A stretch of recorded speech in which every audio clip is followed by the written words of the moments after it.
رسول اللہ صلی اللہ علیہ وسلم نے فرمایا، جو شخص شب قدر ایمان کے ساتھ محض ثواب آخرت کے لیے ذکر و عبادت میں گزارے، اس کے گزشتہ گناہ بخش دیے جاتے ہیں۔ صحیح بخاری حدیث نمبر 35۔ حضرت صلی اللہ علیہ وسلم اپنے حجرے سے نکلے، لوگوں کو شب قدر بتانا چاہتے تھے وہ کون سی رات ہے۔ اتنے میں دو مسلمان آپس میں لڑ پڑے۔ آپ صلی اللہ علیہ وسلم نے فرمایا، میں تو اس لیے باہر نکلا تھا کہ تم کو شب قدر بتلاؤں، اور فلاں فلاں آدمی لڑ پڑے تو وہ میرے دل سے اٹھا لی گئی، اور شاید اسی میں کچھ تمہاری بہتری ہو، تو اب ایسا کرو کہ شب قدر کو رمضان کی 27ویں، 29ویں اور 25ویں رات میں ڈھونڈا کرو۔ صحیح بخاری حدیث نمبر 49۔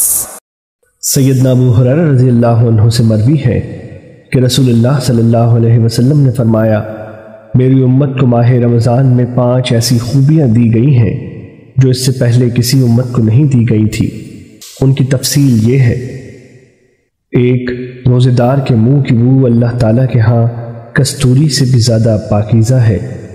2، روزہ افطار کرنے تک فرشتے ان کے حق میں دعائے رحمت کرتے رہتے ہیں۔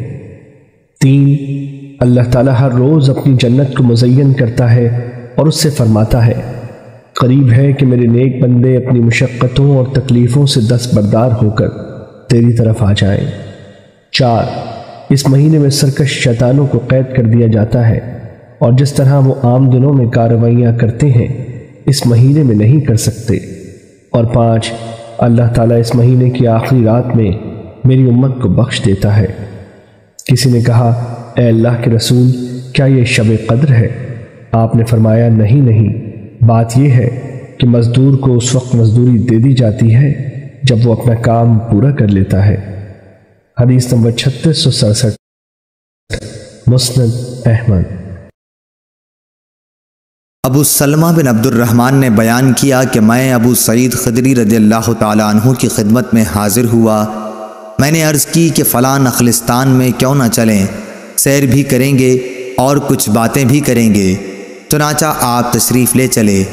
ابو سلمہ نے بیان کیا کہ میں نے راہ میں کہا کہ شب قدر سے متعلق آپ نے اگر کچھ نبی کریم صلی اللہ علیہ وسلم سے سنا ہے تو اسے بیان کیجئے۔ انہوں نے کہا کہ نبی کریم صلی اللہ علیہ وسلم نے رمضان کے پہلے عشرے میں اعتکاف کیا اور ہم بھی آپ کے ساتھ اعتکاف میں بیٹھ گئے، لیکن جبریل علیہ السلام نے آ کر بتایا کہ آپ جس کی تلاش میں ہیں وہ شب قدر آگے ہے۔ چنانچہ آپ نے دوسرے عشرے میں بھی اعتکاف کیا اور آپ کے ساتھ ہم نے بھی۔ جبریل علیہ السلام دوبارہ آئے اور فرمایا کہ آپ جس کی تلاش میں ہیں وہ رات آگے ہے۔ پھر آپ نے 20ویں رمضان کی صبح کو خطبہ دیا۔ آپ نے فرمایا کہ جس نے میرے ساتھ اعتکاف کیا ہو وہ دوبارہ کرے، کیونکہ شب قدر مجھے معلوم ہو گئی لیکن میں بھول گیا، اور وہ آخری عشرے کی طاق راتوں میں ہے، اور میں نے خود کو کیچڑ میں سجدہ کرتے دیکھا۔ مسجد کی چھت کھجور کی ڈالیوں کی تھی، مطلع بالکل صاف تھا کہ اتنے میں ایک پتلا سا بادل کا ٹکڑا آیا اور برسنے لگا۔ پھر نبی کریم صلی اللہ علیہ وسلم نے ہم کو نماز پڑھائی، اور میں نے رسول کریم صلی اللہ علیہ وسلم کی پیشانی اور ناک پر کیچڑ کا اثر دیکھا۔ آپ کا خواب سچا ہو گیا۔ صحیح بخاری حدیث نمبر 813۔ بہت سے صحابہ رضوان اللہ علیہم نے نبی کریم صلی اللہ علیہ وسلم سے اپنے خواب بیان کیے کہ شب قدر رمضان کی 27ویں رات ہے۔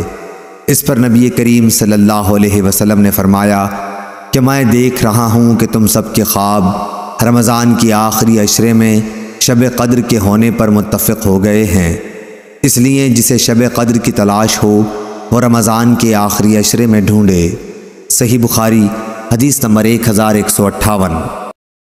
یحییٰ بن ابی کثیر نے بیان کیا، ان سے ابو سلمہ نے اور ان سے ابو ہریرہ رضی اللہ عنہ نے، کہ رسول اللہ صلی اللہ علیہ وسلم نے فرمایا، جو کوئی شب قدر میں ایمان کے ساتھ اور حصول ثواب کی نیت سے عبادت میں کھڑا ہو، اس کے تمام اگلے گناہ بخش دیے جائیں گے۔ اور جس نے رمضان کے روزے ایمان کے ساتھ اور ثواب کی نیت سے رکھے اس کے اگلے تمام گناہ معاف کر دیے جائیں گے۔ صحیح بخاری حدیث نمبر 1901۔ اوزاعی نے کہا، مجھ سے عبدہ بن ابی لبابہ نے زید بن حبیب سے حدیث بیان کی۔ انہوں نے کہا، میں نے ابی بن کعب رضی اللہ تعالیٰ عنہ سے سنا، وہ کہہ رہے تھے جبکہ ان سے کہا گیا کہ حضرت عبداللہ بن مسعود رضی اللہ تعالیٰ عنہ کہتے ہیں، جس نے سال بھر قیام کیا اس نے شب قدر کو پا لیا۔ تو ابی رضی اللہ تعالیٰ عنہ نے کہا، اس اللہ کی قسم جس کے سوا کوئی معبود نہیں، وہ رات رمضان میں ہے۔ وہ بغیر کسی استثناء کے حلف اٹھاتے تھے، اور اللہ کی قسم میں خوب جانتا ہوں کہ وہ رات کون سی ہے۔ یہ وہی رات ہے جس میں قیام کا ہمیں رسول اللہ صلی اللہ علیہ وسلم نے حکم دیا تھا۔ یہ 27ویں صبح کی رات ہے، اور اس کی علامت یہ ہے کہ اس دن کی صبح کو سورج سفید طلوع ہوتا ہے، اس کی کوئی شعاع نہیں ہوتی۔ صحیح مسلم حدیث نمبر 1785۔ یوسف بن سعد کہتے ہیں کہ ایک شخص حسن بن علی رضی اللہ عنہما کے پاس ان کے معاویہ رضی اللہ عنہ کے ہاتھ پر بیعت کر لینے کے بعد گیا اور کہا، آپ نے تو مسلمانوں کے چہروں پر کالک مل دی، یا مسلمانوں کے چہروں پر کالک مل دینے والا کہا۔ انہوں نے کہا، تو مجھ پر الزام نہ رکھ، اللہ تم پر رحم فرمائے۔ نبی اکرم صلی اللہ علیہ وسلم کو بنی امیہ اپنے ممبر پر دکھائے گئے تو آپ کو یہ چیز بری لگی۔ اس پر آیت انا اعطیناک الکوثر، اے محمد ہم نے آپ کو کوثر دی، نازل ہوئی۔ کوثر جنت کی ایک نہر ہے۔ اور سورہ قدر کی آیات انا انزلناہ فی لیلۃ القدر وما ادراک ما لیلۃ القدر لیلۃ القدر خیر من الف شہر، ہم نے قرآن کو شب قدر میں اتارا اور تمہیں کیا معلوم کہ شب قدر کیا ہے؟ شب قدر 1000 مہینے سے بہتر ہے، نازل ہوئیں۔ اے محمد تیرے بعد بنو امیہ ان مہینوں کے مالک ہوں گے۔ قاسم بن فضل حدانی کہتے ہیں، ہم نے بنو امیہ کے ایام حکومت کو گنا تو وہ 1000 مہینے ہی نکلے، نہ ایک دن زیادہ نہ ایک دن کم۔ جامع ترمذی حدیث نمبر 3350،